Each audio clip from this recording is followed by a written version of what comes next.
Hello students, मेरा नाम doctor Gajendra पुरोहित है। यहाँ पे एक बहुत बड़ा क्वेश्चन आता है जब स्टूडेंट ग्रुप थ्योरी पढ़ता है तो सर Z प्लस तो साइक्लिक होता है बट Q प्लस जो होता है वो साइक्लिक नहीं होता। मतलब सेट ऑफ इंटीजर का एडिशन के अंदर साइक्लिक ग्रुप बनता है बट जो रेशनल नंबर का सेट होता है वो प्लस के अंदर साइक्लिक ग्रुप नहीं बनता है। इसके पीछे का जो लॉजिक है, रीजन है, वो क्या है वो मैं आज समझाने की कोशिश करूंगा, तो सुन देखिए।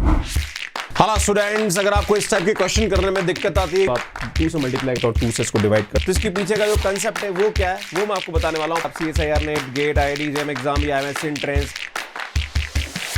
तो सुन, बात करें Z प्लस, तो अल्टीमेटली साइक्लिक ग्रुप का कंसेप्ट क्या होता है कि वो ग्रुप जो किसी एक एलिमेंट से यहां पे क्या आ जाए, जनरेट हो जाए, या एक से ज्यादा एलिमेंट से जनरेट हो जाए। कि उसके जनरेटर्स कितने होंगे उस पर डिपेंड करता है, पर जो भी एलिमेंट है, जो भी जनरेटर है, वो पूरा का पूरा ग्रुप वापस उसको बना दे, तो यार वो हमारे पास क्या कहलाता है, साइक्लिक ग्रुप कहलाता है ना। जैसे मैं आपके सामने एक छोटा सा एग्जांपल दूं कि यार एक हमारे पास कोई ग्रुप है जिसके अंदर एलिमेंट है 1, -1, आयोटा एंड माइनस आयोटा। तो अगर हम बात करें तो सुन, यहां पे आयोटा इसका क्या होता है, जनरेटर होता है। अगर मैं आयोटा की पावर 1 करूं, आयोटा की पावर 2 करूं, आयोटा की पावर 3 करूं, आयोटा की पावर 4 करूं, तो हमारे पास यहाँ एलिमेंट बनते जाते हैं ना।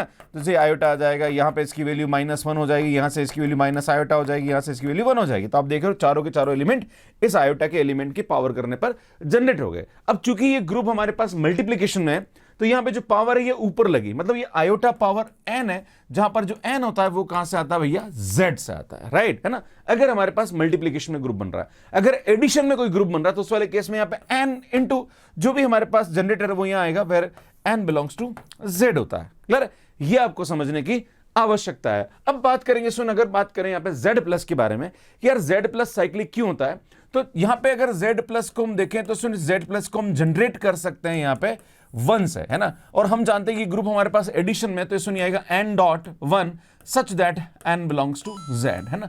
तो अगर यहाँ पे जैसे n की वैल्यू रखते जाएंगे 1, जो भी 0 है, 1 है, 2 है, तो यहाँ पे सबके सब एलिमेंट Z पूरा का पूरा यहाँ पे बन जाएगा। या फिर हम ऐसा भी कर सकते हैं, इसका जनरेटर -1 भी होता है, n into -1 such that n belongs to Z, है ना। तो ये दो इसके जनरेटर होते हैं, इससे पूरा का पूरा Z यहाँ पे जनरेट हो जाता है। तो यार इसलिए यहाँ पे Z प्लस जो होता है वो साइक्लिक होता है। अब आपके मन में सवाल उठेगा कि गुरुजी जो Q प्लस है वो साइक्लिक क्यों नहीं होता है। भाई Q प्लस भी तो हम जनरेट करा सकते हैं।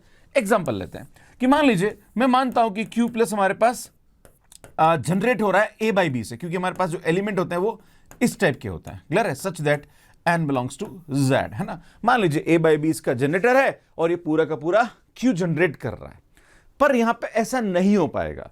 अगर हम बात करें यहाँ पे कि ठीक है इसका जनरेटर हम A बाई B ले रहे हैं, यहाँ पे देखो यूं हम ऐसा ऐसे लिख सकते हैं, है ना। जैसे यहाँ पे इसका जनरेटर हमारे पास -1 था, यहाँ पे इसका जनरेटर 1 था, है ना। जनरेटर को हम इस तरह से यहाँ पे लिखते हैं, है ना। तो यहाँ पे A बाई B जनरेटर है, तो सुन, इसके अंदर जो एलिमेंट आएंगे वो A बाई B टाइप के आएंगे। पर अगर मैं बात करूं A बाई B टाइप के तो आ रहे हैं, पर इस Q के अंदर तो A बाई 2B टाइप के एलिमेंट भी होंगे, A बाई 3B टाइप के एलिमेंट भी होंगे, A बाई 4B टाइप के एलिमेंट भी होंगे। अरे भाई बहुत सारे तो होंगे नीचे, भाई जरूर थोड़ी कि A बाई B आएगा, और भी तो बहुत सारे एलिमेंट हो सकते हैं। मान लीजिए A की वैल्यू मैंने 1 ले ली, B की वैल्यू मैंने 2 ले ली, तो 1/2 के मल्टीपल्स यहाँ पे जनरेट हो जाएंगे, है ना। पर बाकी अगर बाई चांस यहाँ बात करूं कि 1/4 टाइप का है, या 1/5 टाइप का है, या 1/7 टाइप का है, तो यार वो नहीं निकल पाएगा। तो उसके लिए मुझे कहीं ना कहीं दूसरा चाहिए। अगर मैं बात करूं कि A बाई B टाइप का जो हमारे पास जनरेटर है, तो वो इस शेप के एलिमेंट को जनरेट नहीं कर पाएगा। क्यों नहीं कर पाएगा, अगर हम बात करें यहाँ पे, तो मैं बात करूं यहाँ पे, तो यहाँ पे n की वैल्यू हमारे पास कितनी हो जाएगी, 1/2। अरे भाई 1/2 इंटू A बाई B, भाई समझ रहे हो, n into A by B, है ना। तो n हमारे पास यहाँ पे क्या हो जाएगा, 1/2 आ जाएगा, जबकि जो n है वो हमारे पास कहां से आता है, Z से आता है, और 1/2 क्या आ रहा है, Z में नहीं जा रहा। तो इसमें यहाँ पे अगर हम A बाई B टाइप का जनरेटर लें, तो Q के सब एलिमेंट यहाँ पे नहीं आ पाते, right.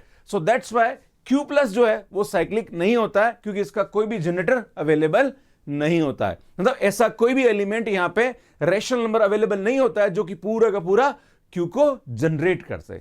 So that's why Q plus is not cyclic but Z plus is cyclic. हाँ, यह समझने की जरूरत है कि जो Q प्लस है, R प्लस है, एंड यहां पे बात करी जाए C प्लस, मतलब रियल नंबर का एडिशन के अंदर ग्रुप है, या कॉम्प्लेक्स नंबर का एडिशन के अंदर ग्रुप है, तो ये सब के सब हमारे पास अबिलियन होते हैं, पर साइक्लिक नहीं होता है। साइक्लिक सिर्फ एक ही ग्रुप होता है जो कि हमारे पास सेट ऑफ इंटीजर का एडिशन में। तो यार ये कंसेप्ट होता है, ये समझने की जरूरत है। कैसा लगा आपको ये कंसेप्ट प्लीज कमेंट करके जरूर बताइए। इस टाइप की जो सीरीज है इसको मैंने शुरू करी है यहाँ पे, ताकि कुछ जो इंपॉर्टेंट कंसेप्ट है जहां पर बच्चों को डाउट रहता है वो मैं आपको यहाँ पे समझाने की कोशिश कर रहा हूं। इसमें अगर आप CSIR नेट गेट और IITJEM एग्जाम की तैयारी कर रहे हैं तो हमारी कॉम्बैट सीरीज की जो बुक है वो अमेजन पे अवेलेबल है, इसको आप बाय कर सकते हैं। अगर आपको इस टाइप के और भी वीडियोस देखने हैं तो यहाँ जाके पूरी प्लेलिस्ट को देख सकते हैं और यहाँ जाके चैनल को सब्सक्राइब कर सकते हैं। आप सभी का बहुत बहुत धन्यवाद। Thank you, bye bye.